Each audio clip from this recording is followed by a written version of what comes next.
Hi friends, ఎలా ఉన్నారండి? బాగున్నారా? మేమైతే చాలా బాగున్నాము. ఈరోజు అయితే చికెన్ కర్రీ వీడియో పోస్ట్ చేస్తున్నానండి. ఫస్ట్ అయితే హాఫ్ కేజీ చికెన్ తీసుకున్నాను, శుభ్రంగా క్లీన్ చేసుకున్నాను. తర్వాత ప్రాసెస్ ఏంటనేది నా వీడియో చూసిన వాళ్ళకైతే అర్థమవుతూనే ఉంటుంది.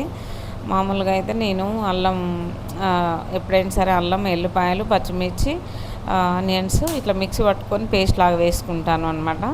చూడండి, ఇట్లా వేసుకుంటే మస్తు టేస్ట్ ఉంటుందండి. చెప్పడం కాదు కానీ ఒకసారి ట్రై చేయండి. తర్వాత వచ్చేసి ఇందులో పసుపు, ఉప్పు, కారం ఇవన్నీ వేసుకుందాం. మసాలా ఇట్లా ఇవన్నీ ఇంకా ఫ్రెష్ ఇంగ్రీడియంట్స్ అనమాట. నేను ఇంట్లో వేసిన నార్మల్ మసాలా వేసుకుంటాను చికెన్లో. ఇక అది అయిపోయిందండి. మొన్న నేనైతే బయట నుంచి చికెన్ మసాలా తెప్పించాను. సూపర్ టేస్ట్ ఉంటుందండి, చాలా బాగుంటుంది. కానీ ఇక కొంచెం మనకి మంటలాగా అనిపిస్తూ ఉంటుంది అట్లా. అందుకని చెప్పేసి నేను ఎప్పుడు రెగ్యులర్గా చికెన్ చేస్తూనే ఉంటాను కదా, నా ఇంట్లో మసాలాను వేసుకుంటాను. ఇక ఈసారి అయితే ఇక చూడండి, చికెన్ మసాలా వేసాను. చూడండి, ఇవన్నీ వేసుకున్న తర్వాత ఇక మంచిగా మ్యారినేషన్ చేసుకుందామండి. ఫైనల్గా అయితే కొంచెం సాల్ట్ వేస్తున్నాను. తర్వాత కొంచెం కారం వేసుకుందామండి. కారం అనేది మనము తినగలిగినంత ఎంతైతే సరిపోతుందో అంత స్పైసీకి తగ్గట్లు చికెన్ ఎంత తీసుకున్నా అంత వేసుకోవాలి. అట్లా వేసుకునే కూర బాగుంటుందండి. ఇక నాన్ వెజ్ కదా, స్పైసీగా ఉండాలని చెప్పేసి ఎక్కువ వేసి టేస్ట్ పోతుంది, కారం వాసన వస్తుంది, బాగుండదు అసలే. ఓకే ఫ్రెండ్స్, ఇవన్నీ ఇంగ్రీడియంట్స్ వేసిన తర్వాత ఇక మస్తు కలుపుకోవాలి దీన్ని. ఇక కలుపుకొని టైం ఉంటే ఒక 1 hour 2 hour half an hour అయినా పక్కన పెట్టేసుకోవాలి. దీంట్లో టైం లేదండి నాకు, అందుకని చెప్పేసి వెంటనే వండుదామని చెప్పేసి ఫిక్స్ అయిపోయాను. అయితే నేను ఇందులో ఆలుగడ్డలు వేస్తున్నానండి. లాస్ట్ టైం వీడియోలో దోసకాయ వేసాను, అద్దరిపోయిందండి చికెన్ కర్రీ అయితే. అసలు ఎంత బాగుంది అంటే చెప్పలేనంత బాగుంది. కరివేపాకు ప్లస్ దోసకాయ వేసాను, సూపర్ టేస్ట్ ఉందండి. చాలా చాలా బాగుంది. ఇక మంచిగా ఉండే పుల్ల పుల్లగా చికెన్ అయితే. ఎప్పుడు ఒక్కలానే కాకుండా ఇక అప్పుడప్పుడు అట్లా ట్రై చేయాలి అనమాట. సూపర్ టేస్ట్ వచ్చింది. ఈరోజేమో ఈ వీడియో వచ్చేసి నేను నిన్న షూట్ చేశాను, మొన్న. ఇందులో అయితే నేను ఆలుగడ్డలు వేసాను.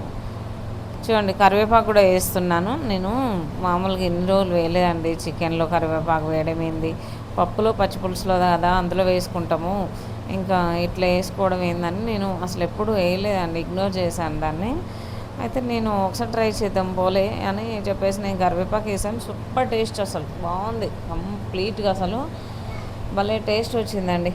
అయితే నేను రోజు ఎప్పుడు వండినా సరే చికెన్లో కరివేపాకు వేస్తూనే ఉన్నాను. కరివేపాకు కూడా వేసుకుని మంచిగా పక్కన పెట్టేశాను. ఒక 10 నిమిషాల తర్వాత నేను ప్రాసెస్ అనేది చేస్తాను. కర్రీ చేస్తున్నాను. కర్రీ కావాల్సినంత ఆయిల్ తీసుకున్నాను అండి, కొంచెం ఆయిల్ ఎక్కువ వేసుకున్నాను అనమాట. పల్లి నూనె వాడేటప్పుడు నూనె ఎంత పోసినా సరే అసలు పైకి తేలేదు కాదు. ఇది నార్మల్ ఆయిల్, అంటే సన్ఫ్లవర్ ఆయిల్ యూస్ చేస్తాం మేము ఎక్కువ. ఆ ఆయిల్ నేను కొంచెం వేసిన పైన తేలుతూ ఉంటుంది. సరే చూడండి, ఇది ఇక ఆయిల్ వేసుకున్నాను, జీలకర్ర మెంతులు వేసుకున్నాను. తర్వాత ఇక చికెన్ వేసుకున్నాను. ఏంటంటే మనము చికెన్ పీసెస్తో పాటు ఏ కూరగాయలు అయితే వేసుకున్నా ఆ కూరగాయలు వేసేసుకోవాలి అంతే. ఎందుకంటే మనము మామూలుగా ఏమంటారండి, సగం చికెన్ ఉడికిన తర్వాత కూరగాయ ముక్కలు వేసుకున్నట్లయితే మనకి ముక్కలు అట్నే ఉండిపోతాయి. చికెన్ తొందరగా సాఫ్ట్ అయిపోతుంది కదా, ఆలుగడ్డలు ఉడికినంతసేపు కూడా పట్టదండి. అందుకని నేను చికెన్ పీసెస్, ఆలుగడ్డ పీసెస్ అనేది ఒక్కసారి వేసాను. మంచిగా ఆ రెండు కూడా ఈవెన్గా ఉడుకుతాయి, తొందరగా ఉడుకుతాయి. అట్లా చికెన్ సగం ఉడికిన తర్వాత ఆలుగడ్డలు వేసామనుకోండి ఉడకదు. అందుకని 2 కలిపేసాను. మూత పెట్టేసుకొని ఒక 4-5 నిమిషాలు లో ఫ్లేమ్లో ఉడికించుకుందామండి. 4-5 నిమిషాల తర్వాత మూత తీసి ఒకసారి కలుపుదామండి. దీన్ని అసలు కలపొద్దు, ఎందుకంటే ఆలుగడ్డ పీసెస్ అనేది ఏ పీస్కి ఆ పీస్ ఉండాలండి, అట్లయితేనే బాగుంటుంది. లేకుంటే పేస్ట్ లాగా అయిపోతుంది కదా, చికెన్ చూడడానికి బాగుండదు, తినడానికి బాగుండదు. మనము చూడండి, లో ఫ్లేమ్లో ఒకసారి కలిపేసుకొని మూత పెట్టేసుకుని మళ్ళీ లాస్ట్లో కలిపేసుకుంటే అయిపోయింది. Okay friends, bye, thank you.